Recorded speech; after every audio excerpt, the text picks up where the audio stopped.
Welcome to Corwin's Teacher to Teacher podcast with host Carol Pelletier Radford. Carol is an experienced classroom teacher, university educator, founder of mentoringandaction.com, and author of 4 best-selling professional books for teachers. She believes the best form of professional learning happens when teachers engage in authentic conversations and share their wisdom. In every episode, Carol and her guests share stories about pivotal moments in their careers, successful classroom strategies, and personal actions they take to minimize stress and stay healthy. The Teacher to Teacher podcast is a place to engage in authentic conversation and reflection with experienced educators.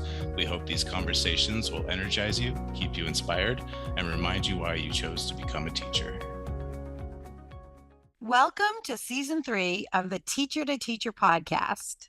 I am your host, Carol Pelletier Radford, and I'm so happy to be part of this conversation today with 2 very experienced educators. The theme for Season 3 is based on the book I wrote titled Teaching with Light, 10 Lessons for Finding Wisdom, Balance, and Inspiration. Each of the 10 episodes for this season mirror the 10 lessons in the book. And all those lessons have stories that I wrote that reflect what was happening in my career as a public school teacher and then later in higher education. Today's episode is titled Be the Wave. And I'm so happy to have Ben and Sarah here today. I'm going to have them introduce themselves and kind of share their K-12 experience and where they are today. So Ben, let's start with you. You can share your first, last name, where you are, and how you got there. Well, good afternoon or whatever time of day it is when you're listening. My name is Benjamin Kutsyuruba, and I am a professor of educational leadership and policy and school law at Queen's University in Kingston, Ontario, in Canada. I've been at Queen's for about 16 years now. And before that, I was at the University of Saskatchewan, where I did my master's and PhD in educational administration. And before that, I was a teacher in Ukraine. I taught for 2 years, grade 7 and 8, and also taught in the language acquisition school at the same time as teaching in the regular school. And my area in Ukraine was linguistics. And at some point, I decided that I was not interested in linguistics, and I was more interested in learning about leadership, about administration in education. And that's why I made the move to Canada, to Saskatoon, where I did my master's. And now you're helping a lot of teachers explore leadership. And we'll talk more about that because I'm very interested. And it's nice to hear you, Ben, and have you be part of this conversation. Sarah, let's hear your context and story of teaching and your role in higher ed now. Thanks so much, Carol, and thanks for having me. I'm Sarah Bush. I'm excited to be here today. And first and foremost, I'm a teacher. I started my career as a middle school math teacher. Like Ben, I also taught grades 7 and 8. And somewhere along the way, I decided that I wanted to teach teachers. And so I ended up getting my doctorate full-time while staying in the class. And it was really sad for me when I left the middle school classroom because I absolutely loved it. But I ended up going into higher ed, where I work with teachers in the School of Education. Currently, I'm a professor of K-12 STEM education and the Lockheed Martin Eminent Scholar Chair at the University of Central Florida in Orlando. I co-coordinate our PhD in math education, and I also direct our Lockheed Martin UCF Mathematics and Science Academy. And I also run several grants here at UCF. Wow. Thank you both. And I'm just going to share a little bit about my story since I kind of fit in with your journeys. I was a 5th grade teacher for 21 years and never thought I would leave the classroom. Loved teaching. But But like you, Sarah, I became interested in student teachers that came to the school, and I was always mentoring them. And my first book was actually writing a book for the cooperating teachers so that all the cooperating teachers were actually doing similar things to create a common language, because the experiences in the practicum were so different that I didn't feel comfortable with seeing teachers graduate that weren't getting the same mentoring. And then I taught at two different universities, and I love supporting teachers, and I can hear that in both of you. The title of this episode relates to a story in my life when I actually changed from two higher ed institutions to work in a different place. And be the wave means many things to different people. But for me, it was kind of like going with the flow when things weren't really going my way. And I didn't anticipate some challenges. But I'd like to hear, the listeners can hear my story in the description, but I'd like to hear what you each think be the wave means when you heard that. And then we'll talk about a story or a time when you had to make a decision and maybe be the wave. So, Ben, what does be the wave mean to you when you heard that and you knew that was your episode? Well, I thought of a time in, well, many years ago, when I was in my master's. I was really interested in, as I mentioned, in leadership and learning about leadership. And my goal was to come to Canada, get my master's degree, go back to Ukraine and get married, because I had a fiance at that time.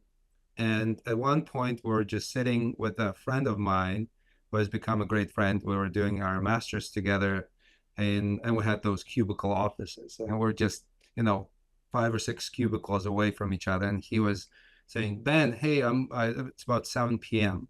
And he says, I'm applying for a PhD program. It's due tomorrow. Oh my God, Would you like tomorrow, would right? you like to would you like to do it with me?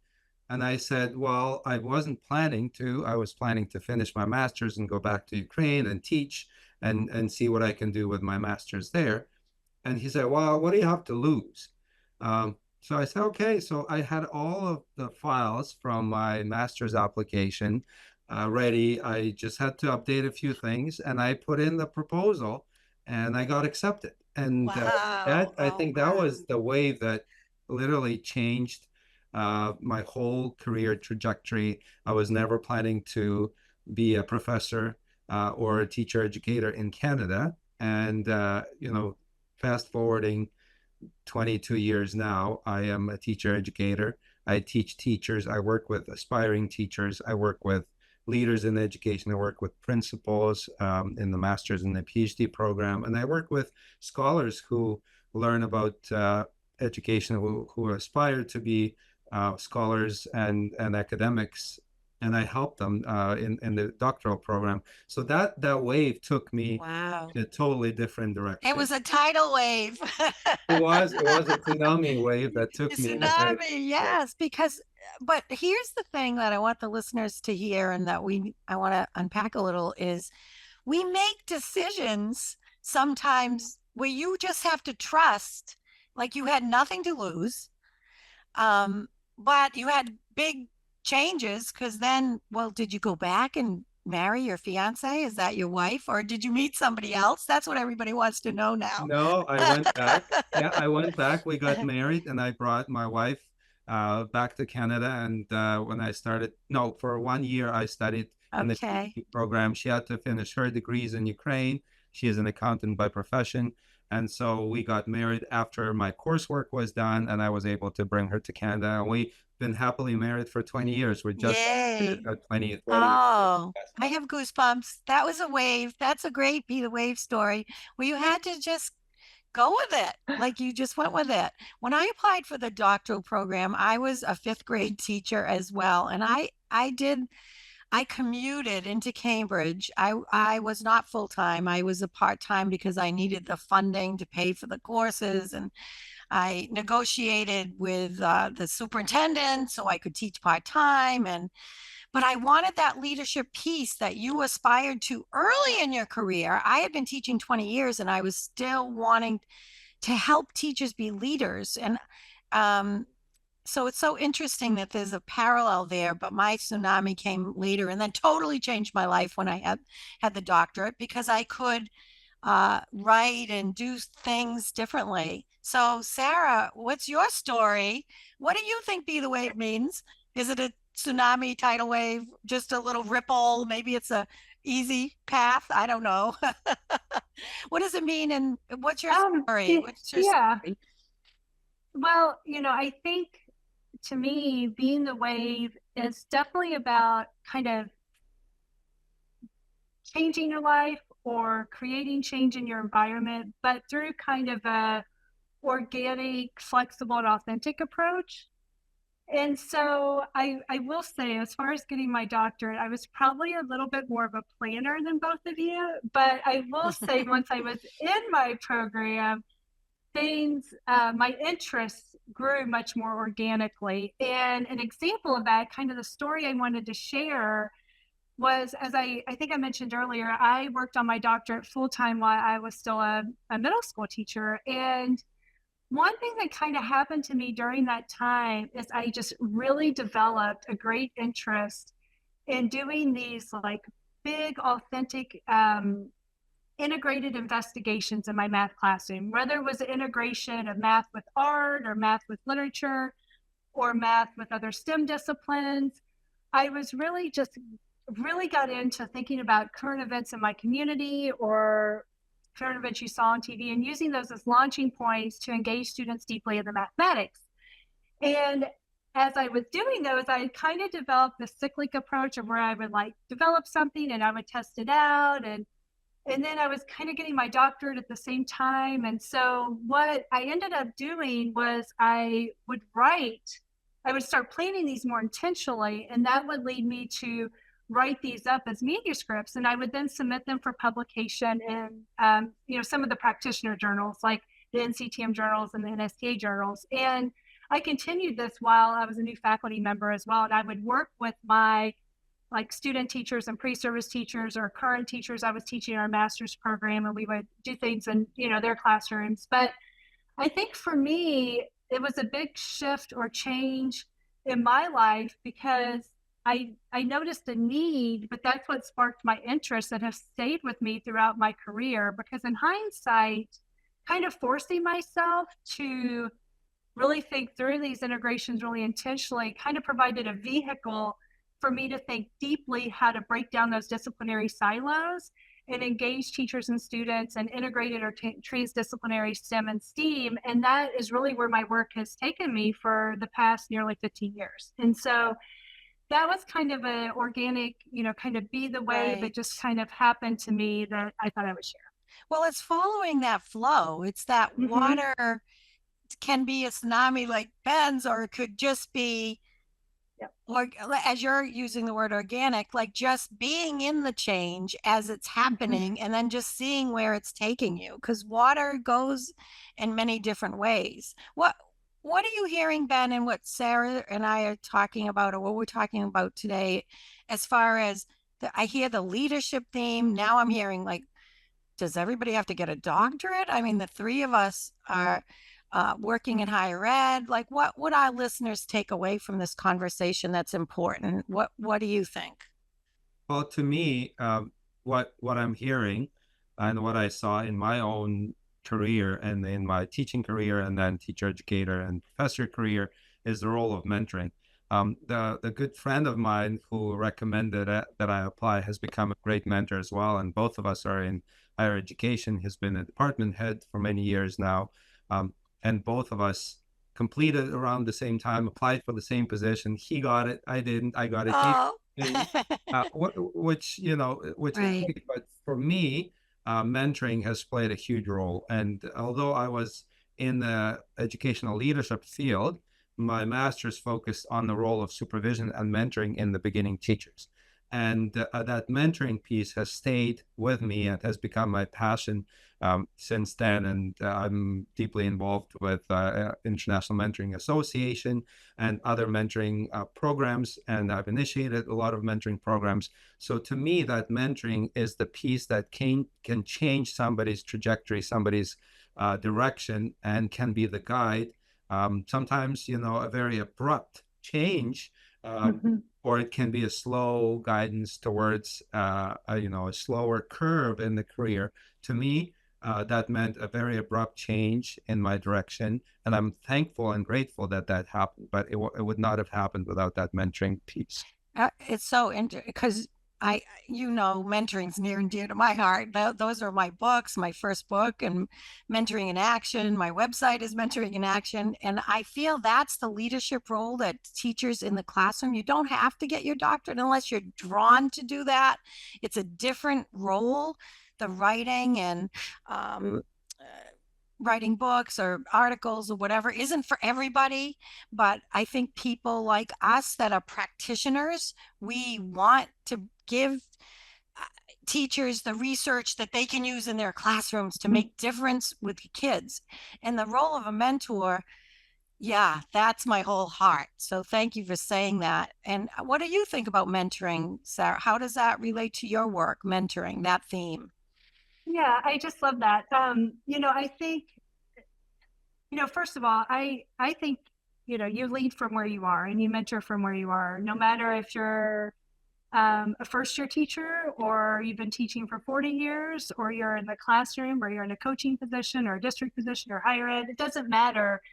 I think, the way you lead and mentor is that you do it in whatever situation that you're in. And, I agree with, I agree with Ben. Like, I think that such a big part of our work is setting up mentoring structures within some of the programs we have so that we can kind of do two things for those in the programs, help them think about how their lives can be in ways they didn't even imagine. But I also think it is about, at least in my work, developing the next generation of STEM education leaders, because it's really through everyone becoming a mentor to others that the impact is exponential. And so, I love that the conversation has kind of gone into mentoring because, whether we know it or not, whatever role you're in, someone's probably looking up to you in some way and you're a mentor to them. And so it's something to constantly be thinking about. Thank you. Thank you both for bringing that up and having the water take us in different ways when we spin the conversation to what's important. Our listeners always like to get some practical strategies out of the podcast, and you both work in practical ways with your own work. So what are some takeaways? I know, Ben, I'm most familiar with the Wellbeing book and you have the leadership. So what do you want to share? Share some of your books and what you're working on, and then maybe a couple of takeaways that our listeners can learn from what you're doing. Thanks, Carol. Well, first and foremost, I'm still a teacher in my heart. Although I'm a teacher educator, I teach 50% of my role is related to teaching, if not more. And so one of the practical strategies that I find very helpful for myself is leading or learning to lead in the area where you're placed. As Sarah said, lead from wherever you are. And so one of the strategies that I use in my own work, and also I encourage my students to do, is to learn and develop the leadership capacities as soon as possible. When they're in their teaching role, when they start as an occasional teacher or maybe a beginning teacher, I encourage them to be the teacher leader right away. For many of them, one of the ideas that I hear loud and clear from them before they change their mind a little bit is, no, I can't be a leader because I'm just a beginning teacher. And for me, that is not a right or correct way for them to start their career, because they can be the leaders. They have so much capacity and potential, and they bring a lot of innovation into the schools. So I encourage them to use that capacity, the skills that they have developed as part of their teacher education program to lead from where they are. And also I encourage them to find a mentor, whether it's a mentor in their professional life or in their personal life, and encourage them to do those two things. You start developing your leadership capacity and your leadership skills and using them to lead others, but also find mentorship and also be the mentor. I've had a couple of my students who have become mentors to other beginning teachers in their second year.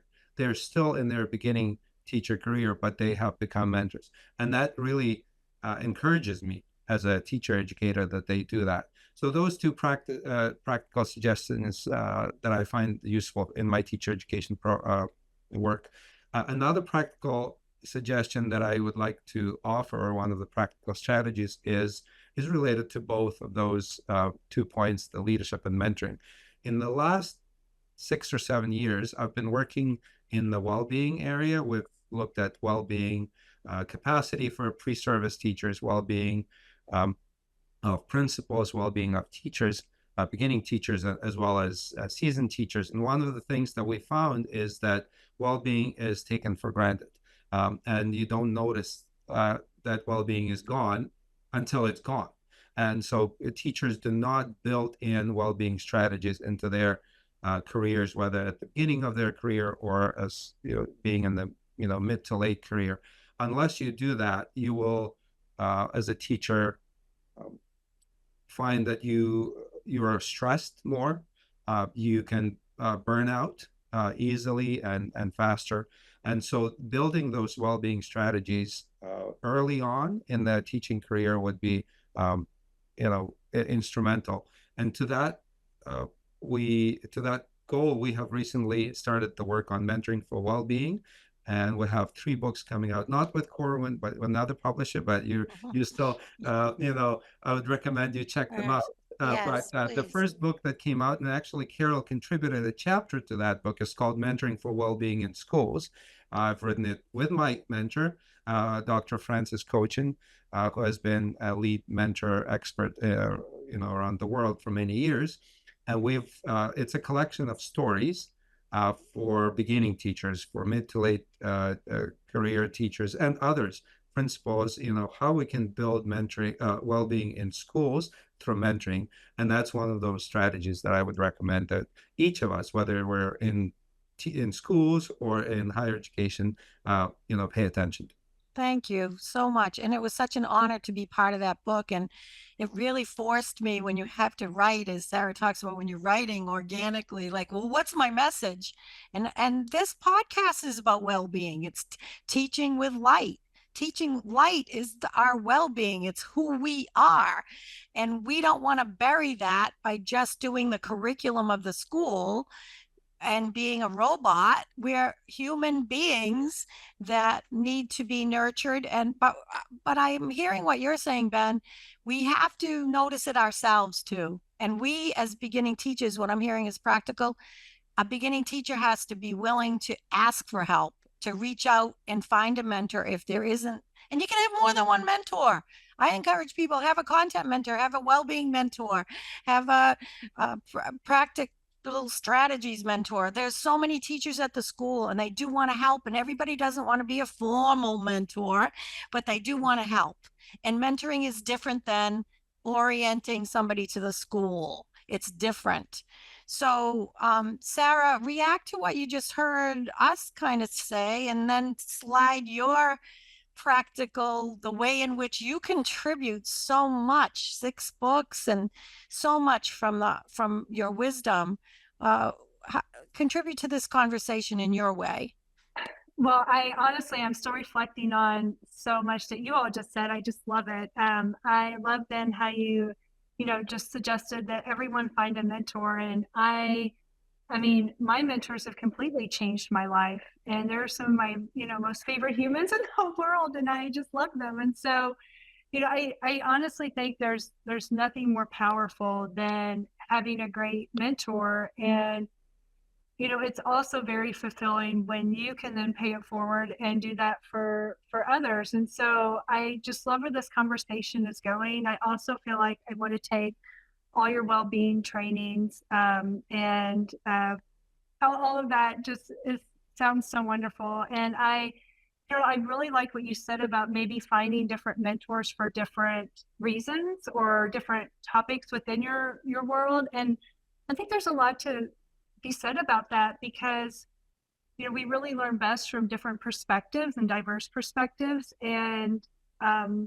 sometimes you need this kind of sounding board, and sometimes you need something a little different. So I do think it's really great. And also learning different perspectives kind of helps you solidify your own belief system over time as you continue to grow in whatever it is that whatever role and whatever it is that you're doing.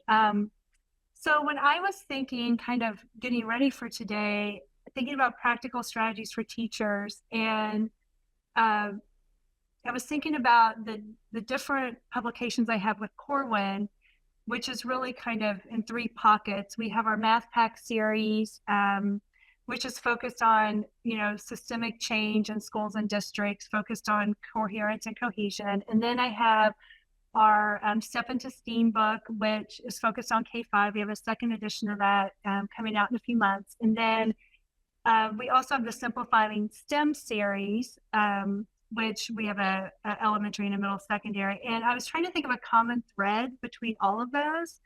And I think the common message is to just get started.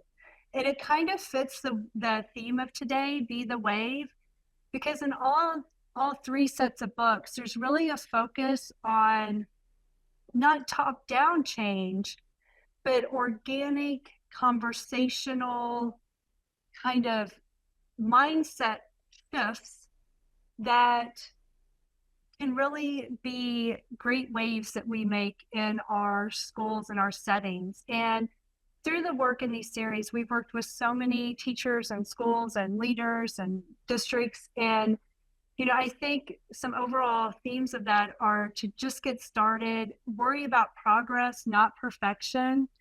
Nothing in our world of education, like the goal should not be perfection. It's just progress and moving things along. And, just leading from where you are and building momentum, starting with getting started at a place where you can really build some consensus and build some momentum. And that really inspires others to want to keep moving and doing what's best for children and students. So I love that. Thank you. Any reaction, Ben, to the approach and the theme that Sarah's offering us? Well, I just love how Sarah built in the resources that you've developed, and I find that as very helpful for the beginning teachers, especially aspiring teachers and the teacher education. They're so hungry for the resources, and if they have the right resources, if they have the right tools, that is so much easier for them to get their career off the ground and get off on the right foot, so to say. Be successful. Yes. Thank And you. even the more experienced teachers, I think, are finding your work to be more clear, like giving more clear steps. So thank you for offering that to all of us, Sarah, and Ben, for contextualizing mentoring and leadership. So altogether, we're in a good place. I love this. I love the way this conversation landed. So we're ready to wind down. It went by so quickly. So I have a few more questions for you. One is always like, what keeps you inspired? Like, how do you, we say well-being, Ben, but then we're all working really hard. Here we are doing podcasts, writing books, writing articles. We're burning ourselves out. Not really, but we have to pay attention if we're leaders, helping leaders to model what we're asking other people to do.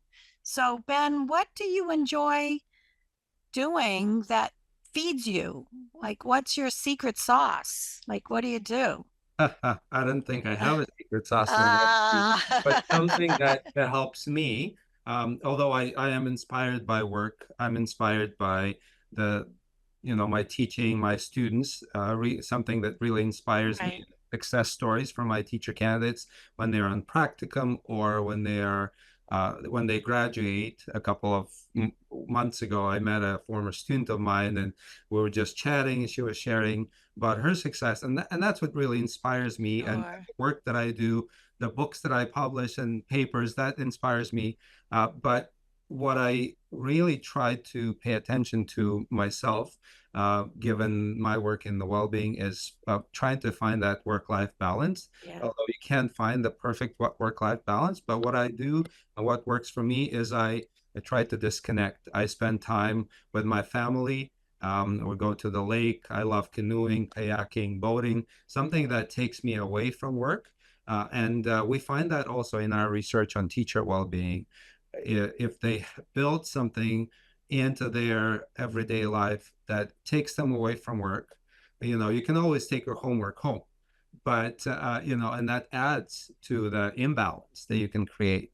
And what I'm hearing in our research from teacher candidates and from teachers and principals, we've done a lot of work with principals, is that work-life balance and paying attention to times that make you disconnect, that make you forget about your work, and find the flow outside of work, not necessarily the flow that inspires me the most. And so given that we're in the summer period, as we're recording it, I'm just coming back from a vacation, and I feel inspired because I was able to disconnect and spend more time with the family, with kids and my wife, and outdoors, and that's been really energizing, has energized me a lot in my work. That's great. And you mentioned kayaking, canoeing, so we're back to the water again. One of the things that I do, I'm a yoga teacher. I completed yoga teacher training, and where I really connected were hand mudras, and we'll put one in the description for this podcast. So, and it's interesting for the Be the Wave, I chose a mudra called Jala Mudra, which is touching your thumb to your baby finger, your small finger, and having your other three fingers just out. And I filmed it on the ocean, so you've got to watch it. It's really relaxing, and sometimes just it's 2 minutes. It's just 2 minutes. Sometimes we can't go to the lake, so I find that I have to disconnect and rewire my brain to get the energy to do what I have to do next. So what do you do, Sarah, to keep your well-being going? I definitely see some similarities here. I would say, to me, there's like two pockets of well-being. There's well-being like when I am in my professional role, things that I do, and then there's how do I disconnect from that facet of well-being. And so within my, professional environments, I stay inspired. I think it's all about who you surround yourself with, and being around those that keep you motivated, that are doing exciting things so that you're excited. And, often for me, it's my students, because when they get excited about wanting to take it to the next level and do something, that's contagious, and you got to get on board, and you got to be really excited. And the same with my colleagues. I love it that my colleagues push me and challenge me, and those things are good for my well-being, within my professional world. The way that I disconnect a bit from my professional world is, some of the similar things that you all do. I really enjoy being outside in nature. I do my best thinking when I'm walking or when I'm exercising. I really love to do group classes. I go to a bar studio, and trust me, you definitely do not have to be a ballerina to do bars. I know. That looks hard. That looks hard. It's such a great workout. And, I think the other thing I try to do is just keep the things that might be going on in my world professionally, just keep it into perspective. is this really going to be a big deal in a week from now? Am I even going to remember this happened in a year? And really kind of just letting the small things go really helps with stress. And then the other thing that I think is, good for us all to adapt is just, try to laugh instead of cry when you can. I when love things that. happen. Yes, what can we and do? those are just Right. some of the things. Yeah, well, yeah. So those are I just a few know. things. I love that. So the last, I want to ask each of you, I think it's important that teachers and our listeners remember that we make decisions out of stories, or some things might happen in a moment, or you might plan something, but we change over time. I notice some of my thinking does change, and that's not a bad thing. Some doesn't change. I look at my philosophy of education that I wrote years ago. I read it last week. I'm like, oh my God, it's the same. I still feel what I wrote. But then I look at other things and I go, wow, I used to think this and now I think this. And I think it's important for us to articulate that so that we don't stay stuck. So, Ben, this is Richard Elmore's prompt that I got in one of my classes. What did you used to think, and what do you think now that applies to kind of this conversation? Well, in line with something that I've already shared about mentoring and leadership, I used to think, and I see that in a lot of my students, I used to think that you need to establish yourself as a leader first, uh, as a teacher first before you can be a teacher leader. You need to establish yourself as a teacher first before you can be a mentor. And now I think that you can lead early. You can be a teacher leader right from the get-go. You don't need to establish yourself as a leader to lead. You can lead in small ways. You can make the change in others' lives and teaching through your actions, through your suggestions, through your mentoring. And the same for mentoring. As I mentioned, some of my students mentor beginning teachers in their second year already. And that's a change that I hope that I've inspired them to take on because of the change in my own thinking. And hopefully that has caused a bit of a ripple effect in their lives as well. I love that. What about you, Sarah? What did you used to think, and what do you think now? I mean, I think when I was, a newer teacher, I definitely, well, I didn't think I had to have all the answers. I felt like, I should have most of them and that maybe things kind of needed to be a certain way. And over time, not only have I just gotten more and more comfortable not knowing and being okay not knowing, but also I just think our world is changing so fast and information is changing and is so great that it's really impossible to keep up or to be an expert in it all. So I think now I think that the goal is not to know everything. I think the goal is to stay curious and be constantly open to change and just everything in our world evolving, how we work, what school looks like. I think just be constantly open to change and evolving is now the key.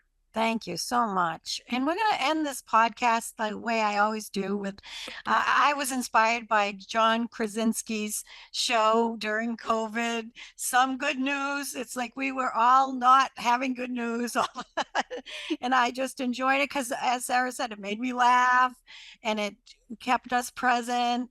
And there is good news. Like as educators, we tend to look at where the gaps are. That's always my thing. What's missing? How can I fill this gap? How can I help this or that? So I'd like to end the show where you each get to kind of share like some good news that's happening in your world that you want our audience to acknowledge you for. So Ben, what's some good news?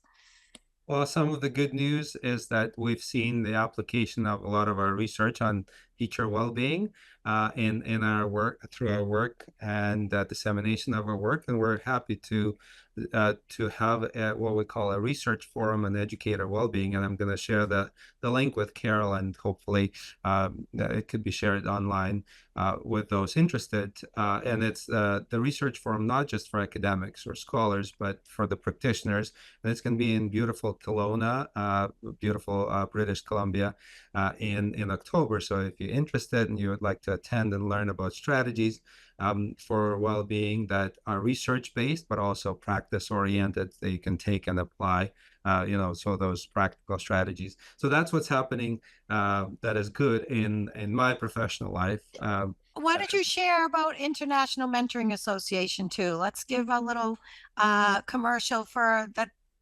I think you're going to be a leader in the international, and people might want to go to this conference. So let's get that link into our podcast here. Say a little bit.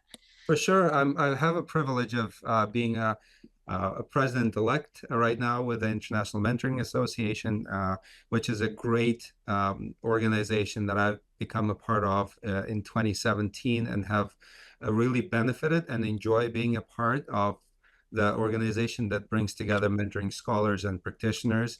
And I'm happy to be leading it in a few years and co-leading it right now with the president, Lisa Fain, and where we'll have a conference, an IMA conference in 2026. So we're not sure about the location yet, but it will be most probably in Florida. And we're hoping that you can join the IMA. Carol is. Yes. Then let's put the link. We'll put the link to the website, so then everyone can, the listeners can follow what's happening with IMA and be part of it. Because as you said, Ben, everyone's a mentor. We don't have to wait. Beginning teachers can come to the mentoring conference. And what's your good news? What's going on with you, Sarah? Well, I would say most recently that the thing here in August that just had me so excited was in one of the grants that I run at UCF. It's an NSF Noise grant called Empowering STEM Teachers with Earned Doctorates. And we work with a group of K-8 mathematics teacher leaders here in our local school district, and they're called fellows. And after working with them for 3 years as a cohort, they all graduated with their doctorates just a little over a week ago, all together as a cohort. And they are amazing. They are, 14 most amazing mathematics teacher leaders. They represent their schools, their districts, us, the project so well. We just adore them. And so my colleagues and I are just so happy. We had the best 3 days celebrating with them at all of our college and university events and other things that we did. And it was just the most special 3 days. And that's I wonderful. Just loved every minute of it. And I'm sure you had a lot to do with them all graduating. As Ben knows, pushing through a doctorate, getting to the end, the finish line is always a challenge. Not just me, but I will say my colleagues and I read a lot of dissertations from me. Thank you. This was so inspiring, and I really enjoyed the conversation. To our listeners, I want to say thank you for tuning in to the Teacher to Teacher podcast. And remember to stay inspired, stay healthy, and don't forget to share your good news. Thank you to our guests today. And our next episode 8 is titled Always Be Brave. So I look forward to that conversation with all of you. Thank you, and we're signing off. Thanks, everyone, for joining today's Teacher to Teacher conversation. We hope this time together energized you, inspired you, and reminded you why you chose to become a teacher. You can purchase any of Carol's books and any books mentioned in the podcast online at www.corwin.com. Please leave a review and share this podcast with your colleagues. Thank you for listening to the Corwin Teacher to Teacher podcast, a place to share teacher wisdom and engage in authentic conversations with experienced educators. come explore Corwin's free New Teacher Toolkit and resources. We've curated these resources based on extensive research from teachers, coaches, and principals alike. Whether you are brand new or a veteran teacher, find ready-to-go teaching tools at corwin.com today.